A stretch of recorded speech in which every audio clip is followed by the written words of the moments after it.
Clay Guida no longer on the UFC roster. He lost his last three, the latest one to Chase Hooper via submission. Guida has 63 fights in MMA. That's crazy. 63 fights in MMA. 37 fights in the UFC. He had quite a UFC career. 37 fights, 6 Fight of the Nights. He's in the UFC Hall of Fame for his fight with Diego Sanchez. They inducted that fight into the Hall of Fame. He also has wins over former champions in the UFC, like Anthony Pettis, like a BJ Penn, like a RDA.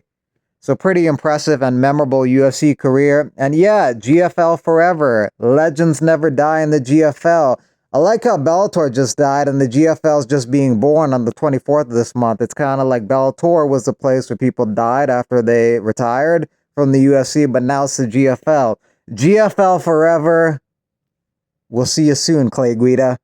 Thanks again, Clay. A lot of people have a lot of respect for Clay Guida, like Cub Swanson. Mad respect for Clay. Salute. And Ian Heinisch. Legend.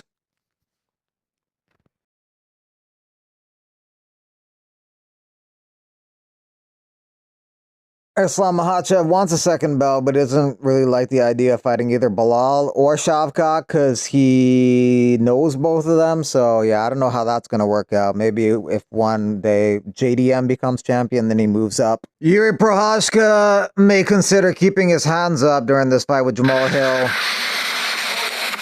Every time I'm looking for mistakes from the fight. Yeah. And last time I had to accept that my hands down was a little bit too much.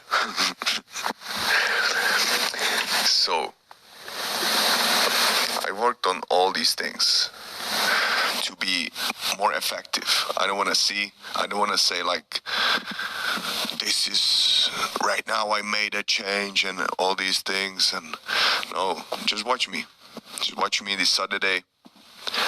I believe I will take it. Rogan on Habib on a plane. Well, the supervisor, he'll have my side on this. Well, not only that, he was calm and respectful. He obviously speaks English, and he knew that, he said, I'll assist. I'll open the door. Probably every second there's 10,000 incidents like this where people are treated like shit on an airline. And this one just happened to be a lot more public. Actually, case in point, just now, look at this. John Anik, I just asked a flight attendant for tea. I might as well ask her for 10K. Sorry, every time I fly domestically, I'm amazed at how rude airline and airport personnel are in America. Flying is getting to be a real nuisance, says Kelvin Gatzler, more and more because of this type of behavior from airline employees. Merab Dvalishvili credits his crazy cardio to working construction. So I was working construction, and that's why I have different power and different mindset. And I was working 8 hours straight. Go, go, go, go, go, go. Now it's just 25 minutes is nothing from me. Umar will feel that, you know. So this is extra workout for me what I was doing in construction. I think. And that's helping my fighting style, and I'm grateful for what I done in my life, and you guys all see.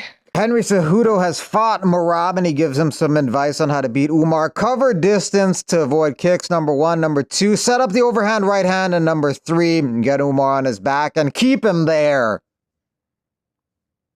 For Umar, he has a lot of respect for Corey Sandhagen and considers him arguably his toughest challenge. I don't know why he thinks Corey easy fight. I think he's one of the best fighter in my division, and I think nobody will beat him. Nobody will beat him. Even like Sean O'Malley, if you will put Sean O'Malley versus O'Malley, I think Sean O'Malley and versus Corey gonna smash him. I think. So Corey is very tough fighter. So Merab may be not tougher than Corey Sandhagen, or will it be a harder? No. It's gonna be hard fight. It's gonna be hard fight. Like a fighter, I think Merab have better wrestling attack. Better than Corey Sandhagen, but striking, I think Corey is one of the best. Sandhagen versus O'Malley would be a good fight, but O'Malley is eyeing to fight the winner of Merab and Umar, so if that happens, Sandhagen's going to have to fight someone else. Habib's still training with the athletes he's coaching.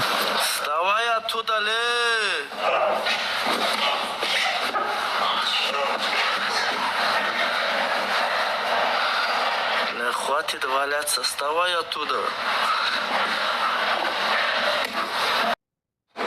This is UFC belt.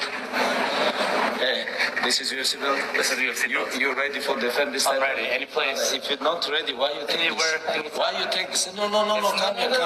Why you take this belt? It's PR. It's the PR No, belt. it doesn't matter. When you have UFC belt, you have to protect this. Anytime, anywhere. Just be ready. Okay. You ready? I'll be ready. I'll be ready next.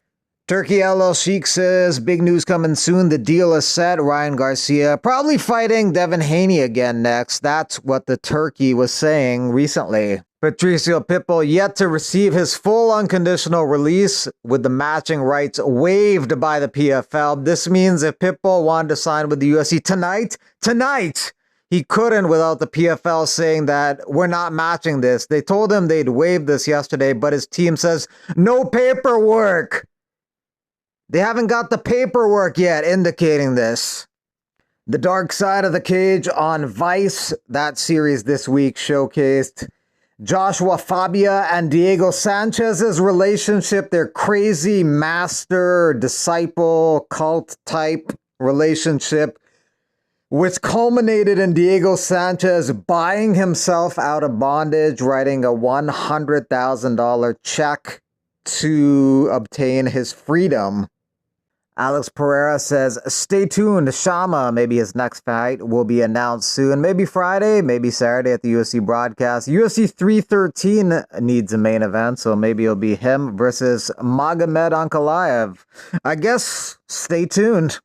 Dylan Dennis with Brianna Chicken Fry. Dennis hasn't competed since that boxing match with Logan Paul. He lost after he tried a guillotine and he got disqualified. He's going to lose on the scorecards anyway, but he got DQ'd.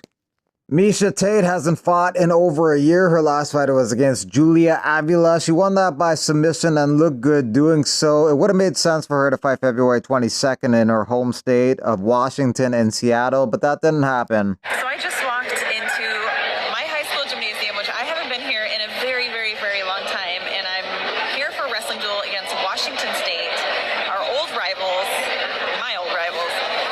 The wrestling match, varsity matches are about to start. A week before that Seattle card, Gregory Rodriguez will be taking Jared Cannonier in the main event at the UFC Apex. Back at it with the best.